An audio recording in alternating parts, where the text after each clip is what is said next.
ભાઈ રામ રામ ડાયરાને સ્વાગત છે તમારું કૌશલ કિંગમાં। ભાઈ હે ને જો આ વ્લોગમાં જરાક ક્યારેક આવતા હોય ક્યારેક ના આવતા હોય તો ભાઈ ને હમણાં જરાક આડાહોરા કામમાં હે ને ભાઈ જરાક પડ્યો હોય ને તો વ્લોગ આવવામાં જરાક વાર લાગે બરાબર। અને ભાઈ હમણાં હે ને છેલ્લા 3-4 દિવસથી આપણે હે ને ખેતી કામ માટે જે બળદ ઉપયોગ કરતા હતા ને એમાંથી એક બળદ હે ને ભાઈ મરી ગયો, તો આપણે થોડાક બળદ ગોતવામાં થોડાક વ્યસ્ત હતા બરાબર। તો ફાઇનલી બળદ તો મળી ગયો છે। તમને એ બળદને અલગ વ્લોગ કરીને તમને એક અલગ બળદ જે લીધા એનો પણ અલગ વ્લોગ બતાવીશ। તો ભાઈ ને 2-3 દિવસની મહેનત બાદ આપણે એને સારામાં બળદ મળી ગયા છે। તો હવે તો એ તો આપણે ભાઈ કામ કરીને દે એવું લાગે છે। તો ફાઇનલી છે ને ભાઈ આપણે આજે આમ જોઈ લો હે ને આ મારો ભૂકો છે, તો જરાક બળદ સારું છે ને ભૂકાની ભાર્યું એક ભરી જાય ને તો પાછું હાલે એમ સાંજ સુધી વાંધો ના। આજે ભાઈ થોડોક ભૂકો આ વરસાદને લીધે આમ પલરી ગયો તો એવું બધું થઈ ગયું। કાગળ ઢાંક્યો તો ઉપરથી પડે ને તો વરસાદ પડે એટલે કાગળ તૂટી જાય ગમે એમ કરીને ધોરો ને કારો બે કાગળ નાખ્યા હતા। તો ફાઇનલી ભાઈ છે ને આપણે જરાક આપની ભારી છે ને ભરી અને રાખી દઈ અને આપણે છે ને ભાઈ બીજી વાડીએ જવાનું છે, ત્યાં પાણી ચાલુ છે। તો અહીંયા જરાક પાણી છે ને સરખું નથી હાલતું, તો ગેડા ને એવું કરીને આડાહરું કરીને પાણી વારવું જોઈએ, તો આપણે છે ને ડાયરેક્ટ એ વાડીએ મળીએ। તો આપણે છે ને અમારા છે ને જે નરો છે ને વાડીને એમાં આવી ગયા જોઈ લે ભાઈ, એટલો ખરાબ રસ્તો છે ને કે મારે ઊભા રહીને વ્લોગ બનાવવો પડે છે। આમ જોઈ લો તમે પાછળ અહીંથી ભાઈ પાણી ભર્યું છે ને આમ થડકા ને એવું બહુ રસ્તામાં આવે છે। તો છે ને આમનામ છે ને ભાઈ 1/2 કિલોમીટર સુધી આપણો નરો આમનામ છે, પછી કંઈક સારો નરો આવે છે। તો ભાઈ રસ્તા બાબતે અમારે છે ને ભાઈ બહુ ખરાબ પરિસ્થિતિ છે ભાઈ, માંડ ગાડીઓ નીકળે છે।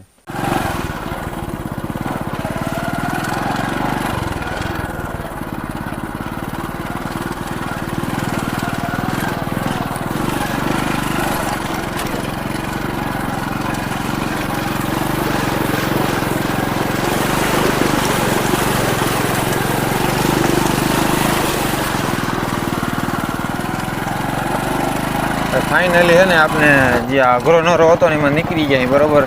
ભાઈ નરામાં નીકળતા ભાઈ આપણે વ્લોગમાં છે ને ભાઈ બોલવાનું મન નથી, એટલું ભાઈ ખરાબ રસ્તો હોય ભાઈ, બોલીને પડી જાય તો એટલે છે ને ભાઈ ફાઇનલી આપણે ખરાબ નરામાંથી નીકળી અને સારી જગ્યાએ આવી ગયા। અને હજી ભાઈ અહીંયાથી આગળ જાય ને એટલે થોડોક ખરાબ રસ્તો આવશે, પણ આપણે ભાઈ એને દરરોજની ભાઈ ગાડીની એવી ટેવ પડી ગઈ ને ભાઈ ગમે એવો ખરાબ રસ્તો એમાંથી ગાડી નીકળી જાય અત્યારે અમારા નરામાંથી।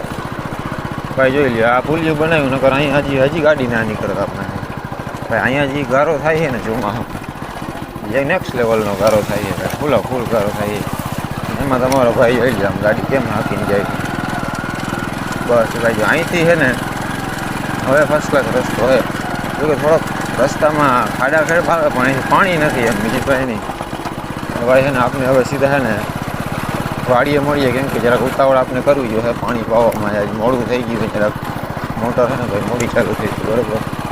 તો ડાયરેક્ટ ત્યાં પૂગી જાય જરાક રામ રામ। ફાઇનલી છે ને ભાઈ આપણે આપણી એને વાડીએ આવી ગયા, જે આપણે ઘરથી દૂર બીજી વાડી છે ને ત્યાં આપણે આવી ગયા। તો અહીંથી જ આ તમને આ બાજુ ઝાપો દેખાય ને ત્યાંથી અંદર જવાની આપણી વાડી છે। અને ભાઈ આપણે જો છે ને આ ગાડી લઈને આવ્યા હતા, અને આ છે ઓલી HF ડિલક્સ અને આ CB શાઇન। ભાઈ આ ગાડીને છે ને ભાઈ એને 13 વર્ષ થઈ ગયું, તમે જોઈ લો કન્ડિશન। આવો ખરાબ રસ્તો હોવા છતાંય ભાઈ આવી સારી કન્ડિશનમાં આ ગાડી આપણી છે, એટલે ભાઈ જૂનું જે છે ને જૂનું એ હુનું એને તો કોઈથી પૂછશે જ નહીં। શાઇનને ભાઈ જોઈ લો ખાલી 4 વર્ષ થયા પણ આના જેવી કરી નાખી, એટલે ભાઈ જે જૂનું છે ને એ હુનું છે બરાબર, એના ઉપર તમે ખાસ ભરોસો રાખજો ભાઈ। આ આપણી 2 ગાડી છે બરાબર, વ્લોગમાં કોઈ દી આવી નથી, એટલે આજે આવી જાય તમને ખ્યાલ આવે એમ, બીજું કાંઈ નહીં। તો જરાક મળીએ અંદર જઈને આપણે શું પોઝિશન છે બરાબર। હવે એને જરાક ચાવી કાઢી લઈ ભાઈ, કાંઈ નક્કી નહીં કરે રસ્તા કાંઠે વસ્તુ છે અત્યારે। ફાઇનલી જો ભાઈ આપણું છે ને આ વાડીનો ઝાપો છે, અને અહીંથી એન્ટર થાય ખાસ બહુ ઝાપો હેવી નથી બનાવ્યો, જેમ તેમ અટકાવી હોય ખાલી બરાબર। અને અહીંથી જોઈ લો આ શરૂ થાય ને એ આપણે મોટા બાપાની વાડી છે, એટલે જો એ અહીં બાજુમાં એની છે અને આમાંથી આપણું ચાલુ થાય। જોઈ લો એની માંડવી જ ઊભી છે ભાઈ, 20 નંબર અને 20ની જારી અને 20 નંબર વાવેલ છે બરાબર। અહીંથી રસ્તો જોઈ લો તમે ખાલી, અહીં રસ્તો ખરાબ જોઈ લો ભાઈ, અહીંથી જે પાણી આવે ને ભાઈ, જો આ તમને ઝાપો દેખાય ને આપણો, ત્યાંથી જે પાણી આવે ને આમ આખું ફૂલ જોશમાં પાણી આવે છે। આ બધું આમ ઓળા ખાડા પડી ગયા જોઈ લો તમે।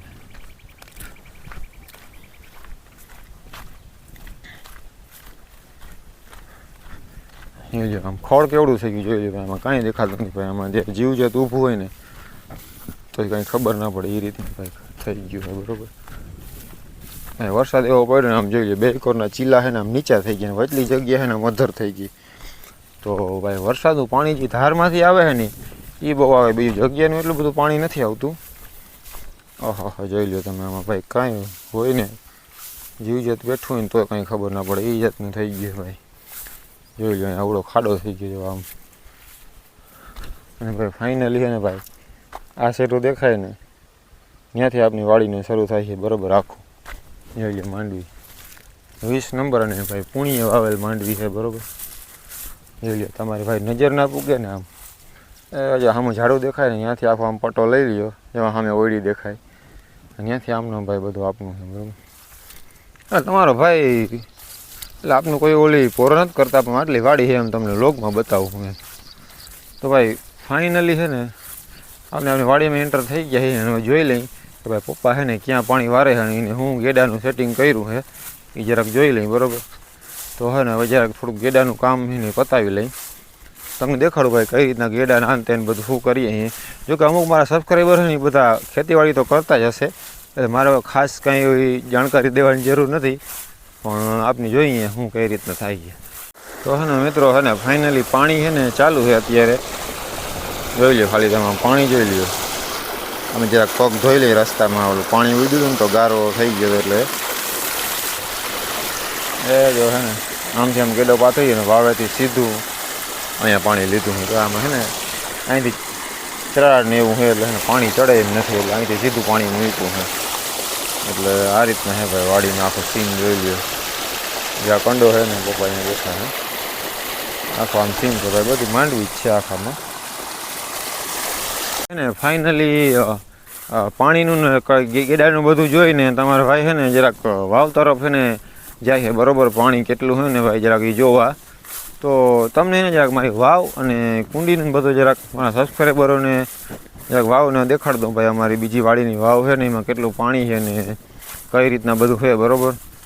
તો ભાઈ તમે જરાક કોમેન્ટ કરજો ને ભાઈ કેટલા મારા સબસ્ક્રાઈબરમાંથી અત્યારે ને ભાઈ જેની માંડવી ઊભી હોય અને એને ભાઈ કોણ પાણી વાળતું હોય ને જરાક એ જરાક કોમેન્ટ કરજો તમારી માંડવી કેવી છે ને કઈ નંબરની તમે માંડવી વાવી છે બરાબર. અમે તો અહીંયા 20 નંબર વાવી છે G20. જરાક કોમેન્ટ કરજો ભાઈ તમે કયા નંબરની માંડવી આવી છે ને તમારા માંડવીમાં અત્યારે ફાલ કેવો છે જરાક કોમેન્ટ કરજો ભાઈ, તો ખબર પડે એમ કે કયા વિસ્તારમાં શું છે ને બધું આ તે. તો હે ને જોઈ લો તમે જરાક મારી વાવની નજીક આપને વયા ગયા છે ભાઈ. અમારે છે ને જરાક ગરીબ માણસ છે ને તો વાવ ને બાંધી નથી બરાબર. તો જરાક છે ને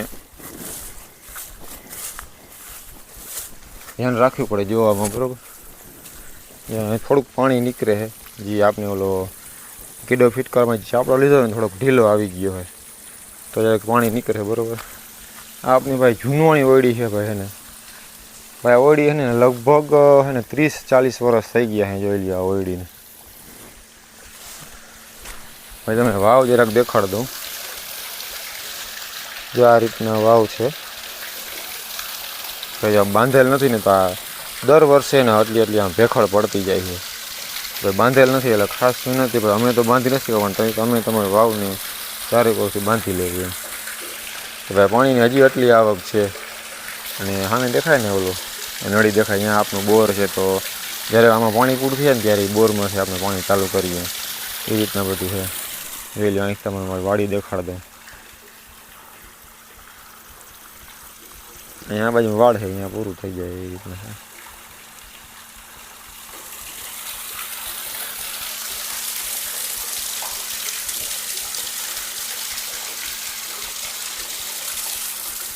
તો હે ને ભાઈ ફાઇનલી અને આજના વ્લોગમાં આટલું જ છે ને મળીએ એક નવા વ્લોગ સાથે. રામે રામ ડાયરા.